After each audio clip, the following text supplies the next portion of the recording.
โทรถามเพิ่นก็ดีไอ้เริ่มงานเหรอสบายดีเด้อไอ้แดงโอ้ยสบายดีจังไรเด้โดยถ่ายคลิปได้ถ่ายคลิปเด้อโอเคอยู่ไสตอนนี้นี่แหละอยู่บ้านนี่มาไปสวนบางอย่างนี่โอ้มาตังกว่าจะถามแล้วมือใดแต่แน่นอนนี่คือว่าโอ้มันเริ่มแดดแล้วเนาะเลยไม่เบิ่งก่อนคันสิให้คำตอบมันมื้อฮื้อเด้อมื้อฮื้อบางทีสิลงไปเด้อเลยแล้วมื้ออื่นนี่ยังไอ้นั่นก่อนสิขึ้นไปสวนเอาเครื่องหน่อยนึงเลยมื้อฮื้อสิว่ามันแดดนะสิลงไปเลยเลยมีแต่มือฮื้อเนาะโดยเพราะว่าอยากเผาแน่ ตอนนี้ก็ยังบ่ทันกะเกี่ยมยังเลยนี่ได้จักสิเมียนยังบ่ทันหูซำก็ยังรอทาทางไอ้แดงแหละเพิ่นว่าโอเคมีแต่ว่ามื้อฮื้อแหละคั่นน่ะโดยแบบเครื่องทางนี้สิอันนั้นเลยบ่แปลว่าเครื่องปลูกเครื่องสร้างนี่ตัดบ่แต่มันเกะกะก็จำเป็นได้ตัดนั่นแหละเฮ็ดจังได๋กันบ่ได้เป็นเฮ็ดเนาะหั่นแหละเนาะจะได้เฮ็ดมาออกได้อยู่ไสแบบนี้มันสิเป็นบ่นี่ยังบ่ทันเริ่มยังจักอย่างได้เฮือนน้องเพิ่นนี่ทันหมางสร้างซ้ำดอกไปคนจังสิอธิบายให้มื้ออื่นลงไปแล้วจังสิอธิบายจะภาพเพิ่นกับน้องก็ลงไปนำกันนั่นแหละถ่ายคลิปถ่ายหยังเวลาเฮาเฮ็ดนั่นเด้อมีแต่ถ่ายมาเนาะอธิบายโอเคโดยขอบใจหลายๆอ่ะโชคดีเด้อแต่คือกันสวัสดีเด้อจะดีมีแห้งโดยคือกันนั่นแหละบ๊ายบายโดยจ้ะคำตอบมือเถอะ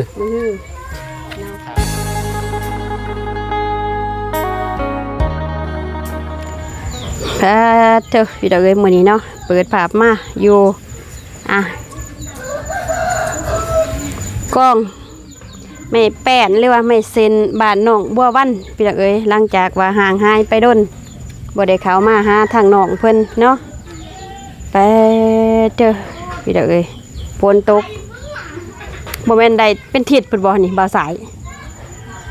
กลัวได้เนาะทิศกลัวแล้วสวัสดีเด้อโดยบ่มีการตุกติกเพราะว่าฝนตกคู่มื้อสิเฮ็ดก็บ่เป็นติเนาะฝนตกเลยโดยนี่กำลังเริ่มบ่มีฝนแน่นิดนึงเลยกำลังเมืองเขาเจอแล้ว เปิดทิศเปิดทางผ่าแจงจังปางกับบ่ฮู้ว่าสิจักนาทีเนาะกำลังบ่เห็นนี่โดยเพื่อสิได้ออกมาได้พี่ดอกเอ้ยบ่ติแหละมันหอดฤดูกาลของมันแหละเนาะคันบ่ตกก็แปลกนี่ได้เดือนนี้ฝนบ่ตกบ่ได้ดำให้ดำหน้าแม่นเป็น2ฤดูฝนโดยเห็นคือมามื้อนึงแล้วเขาดำหน้าเนาะดำให้ดำหน้าพี่ดอกเอ้ยตอนนี้ก็ได้อยู่ที่สปป.ลาวอยู่ที่เขตลาวใต้ตอนนี้ก็อยู่เซายังอยู่เสาหมักมี่หมักมี่โอ้กับน้องเพิ่นพี่ดอกเอ้ยโอเคเนาะก่อนอื่นกะหันหน้าหันตามทั้งพี่ดอกกราบทักทายสบายดีเด้อเนาะอีพ่ออีแม่ผู้ใหญ่ใจบุญและ FC เบิดสุขุสุคนเนาะบ่ว่าจะอยู่ภายในและต่างประเทศกายินดีต้อนรับเข้าสู่สองสาวนุ่นาคือเก่าคือเดิมพี่ดอกเอ้ยมื้อนี้กับภาพบรรยากาศพวกหนองบัววันเพิ่นเฮ็ดสั่งดีอยู่หั่นนี่เนาะไปมาอันนี้ก่อนพี่ดอกเอ้ยเบิ่งสภาพบ้านเพื่อนน้องเพิ่นก่อนหลังจากที่ว่าพายุถล่มบ่ได้มาโดนพี่ดอกเอ้ยกระโปดโตกเพิ่นกูดีเนาะบ่สายเนาะสิได้เด้คันมีแฟนฟังนี่ สิได้ต้นกระโพดเด้วะสูงคักสูงแน่นี่แนวพันธุ์อีหยังอันนี้คือสูงแห้งแท้ๆ อกมาเนาะ แม่นเกสรออกเบิดแล้วแต่ว่า สู้ พักเพิ่นบ่ทันได้เห็นออกมา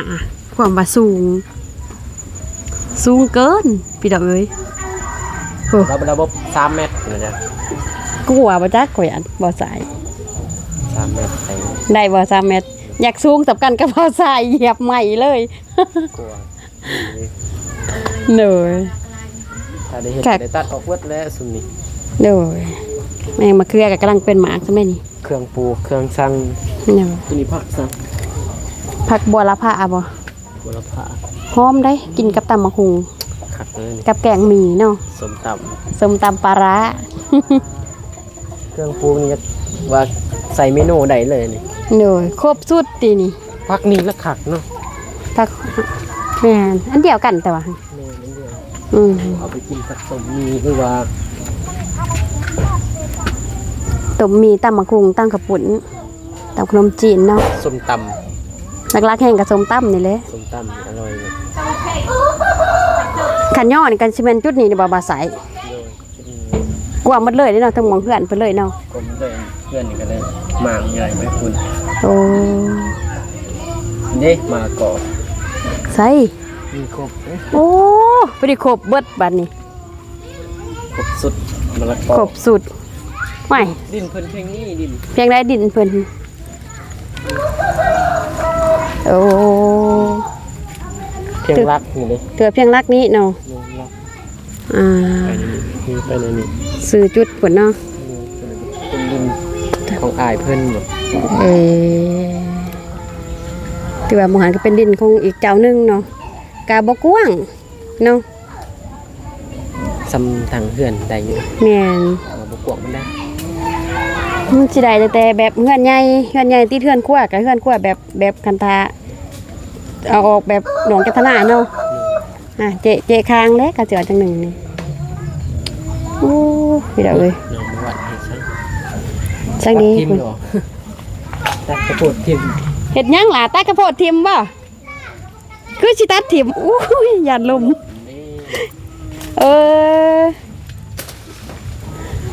สบายดีอีหล่ะเลยอ่ะเฮ็ดหยังมื้อนี้บ่ได้เฮ็ดหยังบ่มื้อนี้บ่ได้ไปทางใดบ่ บ่ อืม ส่วนบ่เป็นหมากโคนยังบ่ว่า แนวพันธุ์หยังล่ะบ่ฮู้ชื่อวะ บ่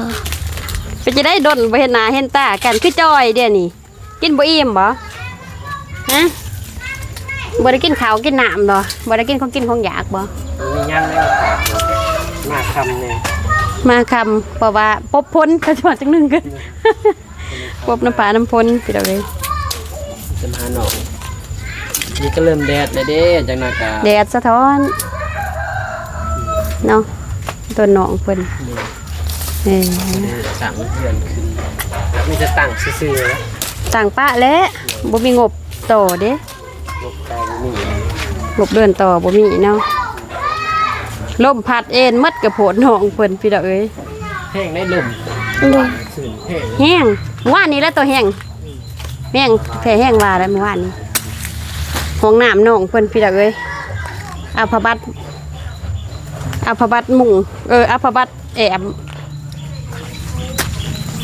สังกะสี3แผ่นผ้าบัดแอม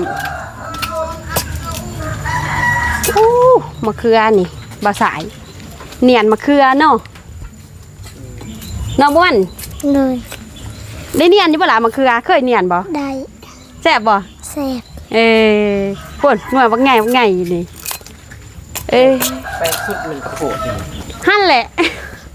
ว่าเช้าหน่อยหน้าสูงยังสูงบ่ถอบ่สายสูงยังสูงบ่ถอ เรื่องมันงามแห้งบ่งามโพด ดินอุดมสมบูรณ์เนาะ งามโพดทำเลย เออ ล้วนบ่ขึ้นออกมา อืมปกตินี่แกซ้อนกับดอกอย่างนี้มันก็สิออกพร้อมกันคือจะสีได้นี่บ่สาย ไปคลองหนองจันทนาหั่นบ่งามหากแต่ว่าเทิงพักเทิงดอกออกพร้อมกัน จะมีงามโพด ปัดหนองบัววันจะเป็นดินดำนำสุ่ม ไหนล่ะเนาะ เลย นึงละข้าวแรงเห็นยังกิน ยัง ยังพันหนึ่งบ่ เลย บ่ได้ซื้อแล่นกินของสาย พากันปบพ้นมาคือว่าหลายๆเอ้ยพ้นเมืองก็พากันโดดจองมาเลยกล่องฝืนน้องฝืนพี่ดอกเอ้ยฝืนห้ามาแต่ฝืนพุ่นแหละเครื่องปลาพักกันแย่งเนาะหลายเนาะ เดือ กินหอดในเช้าอยู่บ่ในเช้าบริขาวมาโดน คิดทอด กินหอดแห้งบ่ เดือ มีแต่บ่าวสายขาวมากับน้องบุษบาเนาะ เดือ เห็นแต่ตีนเช้าแล้วจอดไว้ทางหน้า กินเซา ไหม้ก็จนสิดอกเลยกันฝนตกอีกเดือนหนึงนี่บอกว่าแล้วไหม้นี่เนาะบ่าวสาย เดี๋ยวสิโทรทางไอ้แดงมาก่อนจักมื้อใดนะ โทรถามเพิ่นก็ดี แล้วลองถามเฮ้ยเริ่มงาน เหรอ สบายดีเด้อไอ้แดง โอ้ยสบายดีจังไรเด้ โดยถ่ายคลิปได้ ถ่ายคลิปเด้อ โอเคโอเค อยู่ไสตอนนี้ นี่แหละอยู่บ้านนี่มาแต่ส่วนบางอย่างนี่ โอ้ มาค่ะต่างก ว่าอยากถามแล้วมือใดแต่แน่นอนนี่คือว่า โอ้มันเริ่มแดดแล้วเนาะ เลย เด้อไม่เบิ่งก่อนคันสิให้คำตอบมันมื้อฮื้อเด้อมื้อฮื้อบางทีสิลงไปเด้อ เลย แล้วมื้ออื่นนี่ยังไอ้นั่นก่อนสิขึ้นไปส่วนเอาเครื่องหน่อยหนึง เลยเด้อ สิว่ามันแดดนะสิลงไปเลย เลยมีแต่มือฮื้อเนาะ โดย เพราะว่าอยากเผาแน่ ตอนนี้ก็ยังบ่ทันกะเกี่ยมยังเลยนี่ได้จักสิเมียนยังบ่ทันหูซำเพราะยังรอทาทางไอ้แดงแหละเพิ่นว่า โอเคมีแต่ว่ามื้อฮื้อเลยแค่นั้นน่ะ โดย แบบเครื่องทางนี้สิอันนั้นเลยบ่ แปลว่าเครื่องปลูกเครื่องสร้างนี่ตัดบ่ แต่มันเกะกะก็จำเป็นได้ตัดนั่นแหละเฮ็ดจั่งใดกันบ่ได้เป็นเฮ็ดเนาะ หันแหล้วเนาะ จะได้เฮ็ดมาออกได้อยู่ไสแบบนี้มันจะเป็นบ่ นี่ยังบ่ทันเริ่มยังจักอย่างได้เฮือนน้องเพิ่นนี่ทันหมางสร้างซ้ำ ดอกไปคนจังสิอธิบายให้มื้ออื่นลงไปแล้วจังสิอธิบายจะพาเพิ่นกับน้องก็ลงไปนํกันนั่นแหละถ่ายคลิปถ่ายหยังเวลาเฮาเฮ็ดนั่น เด้อมีแต่ทาอ้ายมาเนาะอธิบาย โอเค โดยขอบใจหลายๆอ่ะ โชคดี โด เด้อ แต่คือกัน สึกดีเด้อ ยินดีมีแห้ง โดยคือกันนั่นแหละ บ๊ายบาย โดย จ้ะคำตอบ มือฮื้อ เนาะ ถ้าโอเคแม่นมือฮื้อ เนาะ ถ้ามันแดนนั่นนี่นะ ถ้ามันแดดดีก็ถือว่ามันเดินหน้าเนาะ เด้อมือฮื้อมันแดดดี แต่ว่าเดี๋ยวเฮาก็ทันได้แจ้งน้องเพิ่นเด้เพราะว่าถ้าไอ้แดงเพิ่นมันบ่ได้นอนเด้เพราะบางทีเพิ่นก็สิโทรมาอีกบ่ได้มาคือโทรมาอีกบ่ได้มา เนาะ ถ้ามาก็เกี่ยมมาเลย คันเฮาสิตัดก่อนก็ยันแบบแผ่นพังบ่ถูกเนาะตามโครงหางเนาะมีแต่ว่ามื้อใดไอ้แดงเพิ่นมาแล้วเฮาจังสิค่อย อนามั ตั ย ดอนามัยแต่มื้อนี้แหละทางเพิ่นก็เฮ็ดเวียกทั้งเพิ่นเนาะ เอาอนามัย เอากับอนามัยมันก็สิบ่ลาบ่ช่วยดอกตัวอนามัยนี่เนาะ บ่ยากมาก โดย ยากมากบ่ยาก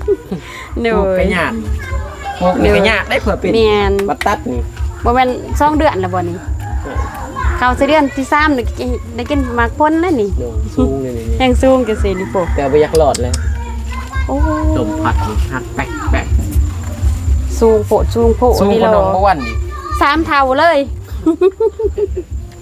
น้องบ่ว่าปลูกใส่พุ่นยังล่ะคือสูงขนาด ประเดเสพุน บ่ได้ใส่พุ่นบ่ ธรรมศาสตร์เลยบ่นี่ โดย เออ มื้อนี้กำลังเห็นแดด แม่นตะเว้นพอดี ตะเว้น สอดส่องลงมาตามต้นใหม่ใบกล้วยพี่ดอกเอ้ย บ่อนี้เห็นแต่ฝนเม็ดหนามเนาะ โดย เห็นแต่เม็ดหนาม เริ่มยิ้มออกแล้วหนองบัววันนี่มื้อนี้ มื้ออื่นมื้อฮื้อเพิ่นละไอ้แดงสิมาแต่ว่าเครื่องปลูกเครื่องหยังเฮาทันได้เริ่มเนาะ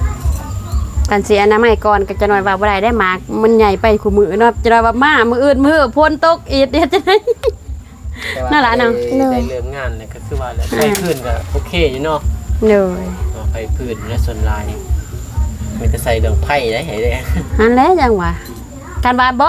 คันว่าเพิ่นได้ลงมือเฮ็ดแล้วหันแหล้วเพิ่นปลุกตูบแล้ว แบบพะบัดกวามเลยนะบ่สายอาศัยว่าใส่พื้นใส่ไผไปเฮาเซาะกะเซาะแบบในพะบัดเลยเด้ แม่นั่นเขาปัดเลย นั่นแหละ นี่เท่าแต่ว่าคือเป็นว่าแล้วนะพ่นลัดทางเนาะคันแดดแล้วคือจะสิเฮามีเฮือนแบบกระตูบมุ้งเลยตกกระยามันบัดนี้ฮะ นี่ได้คือนี่ได้ใหญ่ต้องได้อยู่นี่นะ โดย ตัวนี้ก็ได้มากยืนซ้ำนั่นเพียงนอนดังไผ่เพื่อนกับไผ่บัดเลย มางมืดบ่ซุมนี้ก็ได้บ่ได้มางติดตัวเฮือนตัวนี้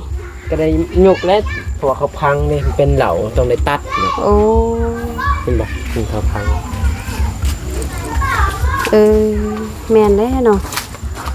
ดินเสาฟังจังซี่นี่ ฟังเอา มันบ่คือว่าโยกได้คันว่าโยกยังวันเที่ยวนึงเนาะ แมนมันทิ้งทางอยู่มันอยู่ดินมันอยู่อันนี้ อืม หยาบแล้วมันอยู่นี่อยู่ลุม โดยบัดนี้มางนี่น้องบ่วันสินอนไสบัดนี้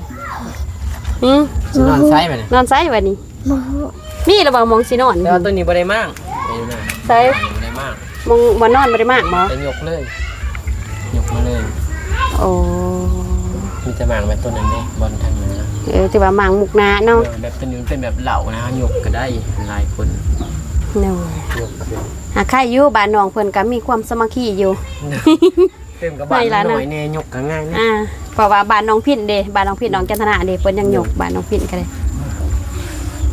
ยกอันน่ะเพื่อนขัวน้องพินหั่นน่ะ เบิ่งบ่ทานนี่อยากซอฟ ใส่เลยทานยังจะสอบหลายใส่ไล่แล้วบ่ ลาย ใส่ดีใส่คักบ่โอ้ยังไล่เติบได้นี่สาวโสบพี่ดอกเอ้ย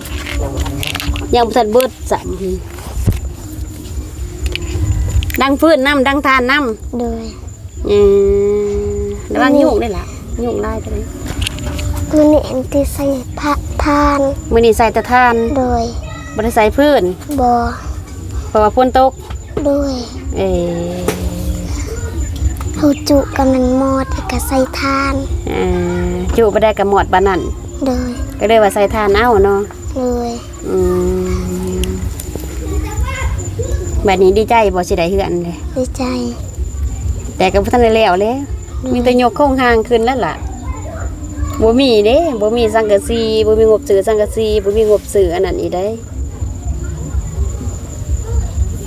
ไปหารับจ้างต่อแล้ววันนี้ มีแต่สิยกโครงหางขึ้นป้าไว้ให้แบบเขายกเพื่อนน้องจันทนาทมิตรเห็นบ่น้องพินนะเอ้ยในสาวพินบ่เจอในสาวเนาะ โดย กันว่าโศกดีกะได้ซานฟันโตกันโศกบ่ดีกะมีแต่ได้ยกไว้จังซั่นแหละ โดย พอดีแล้วบัดยกขึ้นแล้วก็น้องก็เอาไปบัดแล้วมุง เอาไปบัดมุงแล้วก็เอาไปบัดแอมขึ้นนอนแล้วอันนี้เนาะ โดย นอนเลยวันนั้นก็ได้ มันตกบุหูอยู่ใส่สินอน บ่ฮู้ว่าสินอนฝนตกกะ โดย พี่เด้อพี่ต้นน้องเพิ่นอลีเนาะมื้อนี้ได้กินข้าวกับหยังมื้อนี้ โดย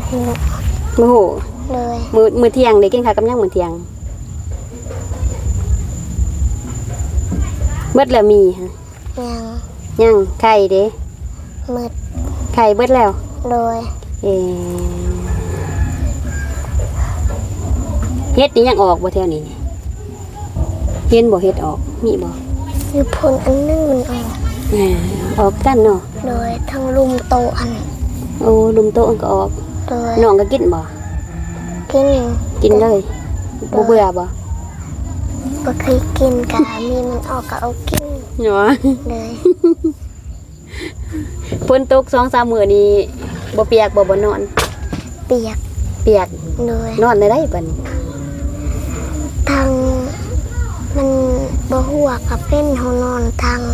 มันหัวกับบ่ทางนี้มันหัว โอ้ถือว่าหัวนี่หัวเบื้องนี้ โดย ถือว่าน้องก็นอนเบื้องนี้ โดย ถือว่า หอบผ้าหอบแพร่เลยได้เนาะยามที่ว่าฝนตกก็ได้เนาะ โดย พอฝนตกติดต่อกันแฮงเมื่อวานนี้แฮงลมพัดที่วานนี้ โดย แห้งบ่ทาง มัน นี้ แห้ง แห้ง เลย เวลาผัดมาแห้งนี่บ่ได้เปียกบ่นอนก็ได้ เปียก เปียก เลยทั้งฝุ่นกับเปียกเลย มองฝุ่นก็เปียกอีก เลย เอ ตัวนี้คันบ่เฮ็ดแบบนี้มันก็ท่วมหมดแหละ ทั่วหมดบ่ เลย เพราะว่าดินจุดที่ว่าเดือนหนองเพิ่นนี่เป็นแบบดินลุกพี่น้องเอ้ยแบบทางที่ว่าน้ำไหลมาก็มาห่มใส่บ้านหนองเนาะ เลย ปานใดเฮือนนี่กันว่าเฮือนสูงนี่แค่นี้เฮือนขวาก็ตรงไหนขึ้นสูงๆเลยเฮือนขวาก็ได้เนาะ เลย กันเฮือนขวาติดดินก็เปียกคือเก่า เลย เพราะมันเป็นดินน้ำอ่างเนาะ เลย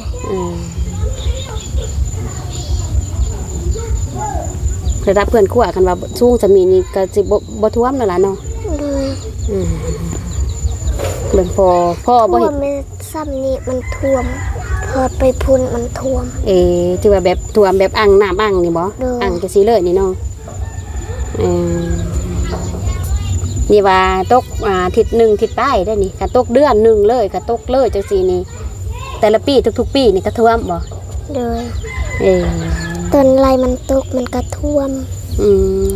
ก็มันตกโดนไล่กระท่วม เลย พี่ได้พี่จะได้บัดนี้ปัญน้ำท่วมแห้งนี่ก็หอบผ้าแล้ว เลยหอบผ้าไปอยู่ยืนผู้อื่น ไปอยู่กันผู้อื่น เลย เขาก็ให้อยู่บ่ คอเขาเขาก็ให้ คอยอยู่ดามเสื้อข้าวเนาะ เลย ไข่ต้น เลย เจ๊ดาวแบบลบไฟนี่หอนไปพงเย็นพี่ดาวยามฝนตกแห้งนี่ก็ไปดีอยู่เฮือนหมู่พุ่นแหละเนาะ เลย แบบอดเอาเด้อ เลย มีแต่ว่าสั่งฝ่าสั่งฝนให้แดด เลย หยุดตกได้แล้วแต่ว่าอีต้นล้าน ให้สร้างมาเฮ็ดเฮือนให้ล้านแต่ว่าเด้อ เลย ขอพรดีขอพรนำเทวดาเพิ่นแล้วนำสิ่งศักดิ์สิทธิ์ครูบาอาจารย์เปิดทิศเปิดทางให้ล้านหน่อยเด้อว่าล้านหน่อยจากใดเฮือนนี่ บ่ให้ฝนฟ้าตกหลายว่า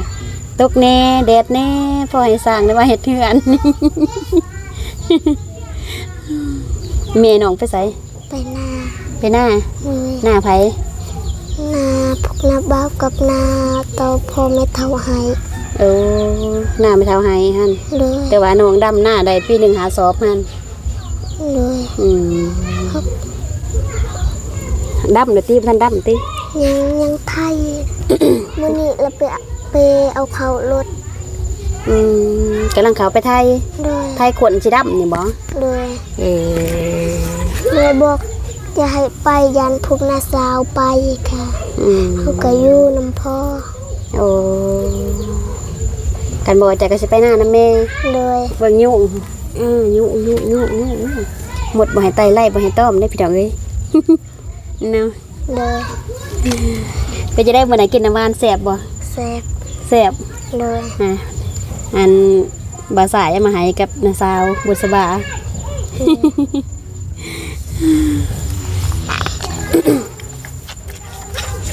พอดีผ้าคือผ้ามืดพี่น้องเอ้ยมื้อนี้มาหาน้องเพิ่นก็ดีใจคิดว่าสิบ่ได้พอได้นี่ยานว่าน้องเพิ่นบ่อยู่แล้วน้องเพิ่นคนดุนี่ยานว่าไปเวียกไปงานเพิ่นเลยไปให้ไปหน้าน้าแม่ไปหัวไปสวนบ่ได้กินแล้วเนาะย่างเพิ่นตกจังซี่เนาะ บอ บ่มีหลายๆใดบัดนี้เดือนนี้บ่ได้กินย่าง บอ บ่ได้กินขนมแล้วเนาะ เลย เพิ่งได้เช้ามากะพบพลและโดดจองมาเลย เลย แนมเบิ่งพลหยุดโอ้ยไปหาหนองบัววันก่อนรถเลยได้บ่ได้เข้ามาหานี่ ก็เลยเข้ามาหาคิดว่าน้องเพิ่นนี่สิไปไสเด้สวงนี้แห่งสวงเขาดำไห้ดำนา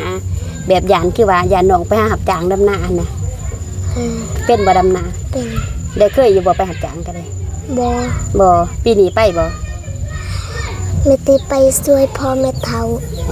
มีแต่สวยเขาซื่อ โดยคันเฮาดำนาก็ไปนำไปด ๆ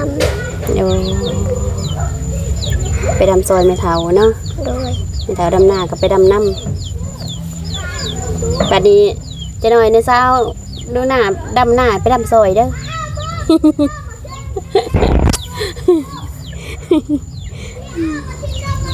อยากเบิ่งสีไหมลายมือน้องบัววันดำหน้าเด้อ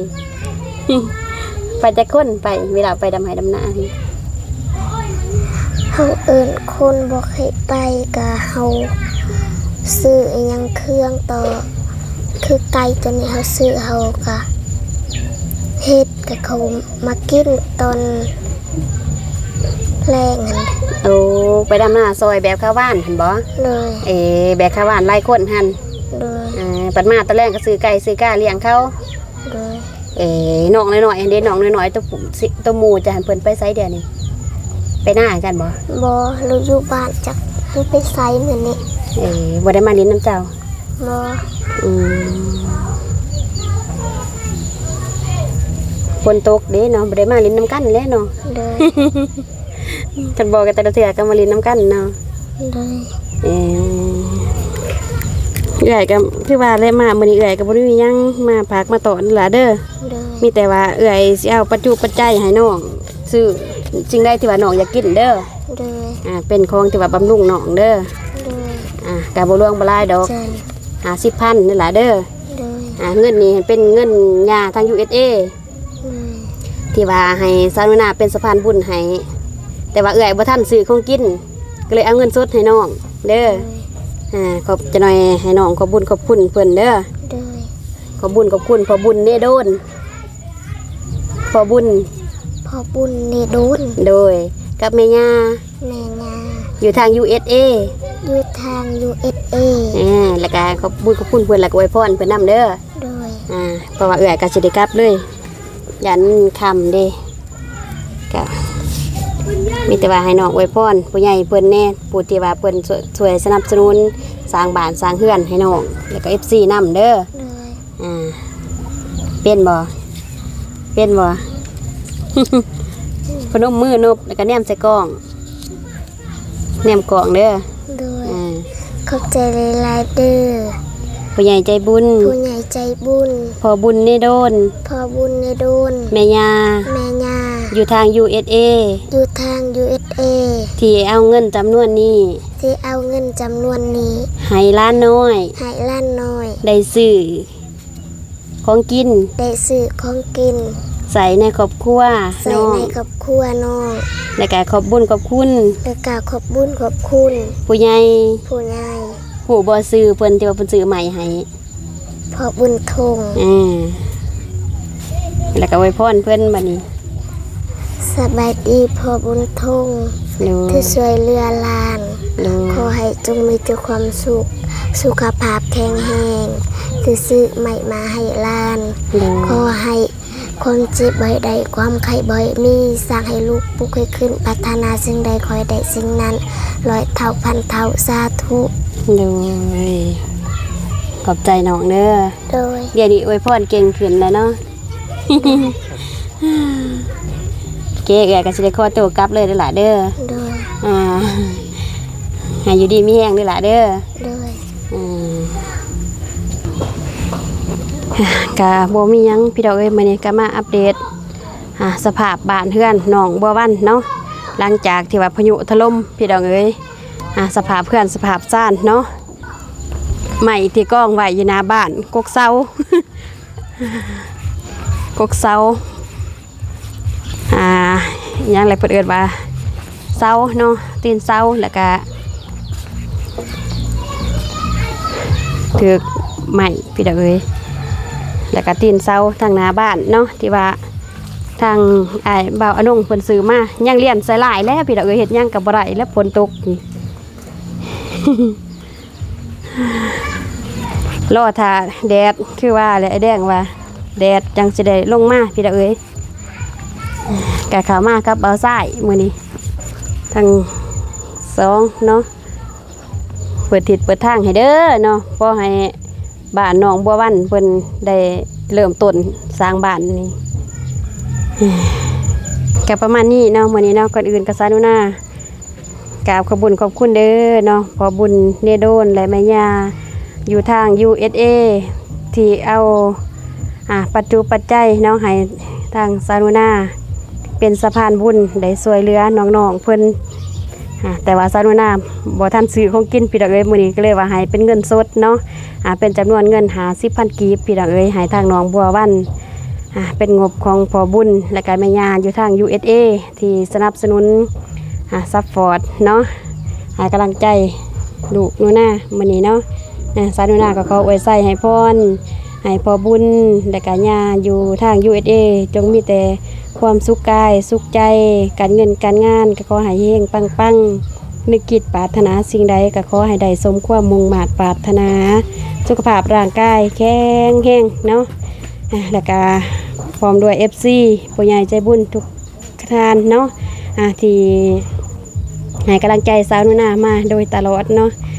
สาวนุนาก็ขออวยใส่ให้พรเบิดสุขสุขคนจงมีแต่ความสุขกายสุขใจการเงินการงานก็ขอให้เฮงๆปังๆรับได้เงินหมื่นตื่นใบเงินล้านเด้อเนาะหยิบจับอันใดก็ขอให้เป็นเงินเป็นคำประสบผลสำเร็จในทุกด้านการเงินการงานสาธุโอเคเนาะสำหรับคลิปนี้เนาะสาวนุนาก็สิได้จบคลิปไว้เพียงสนิทพอๆกันคลิปต่อไปสำหรับคลิปนี้สาวนุนาขอกล่าวคำว่าสบายดีบ๊ายบาย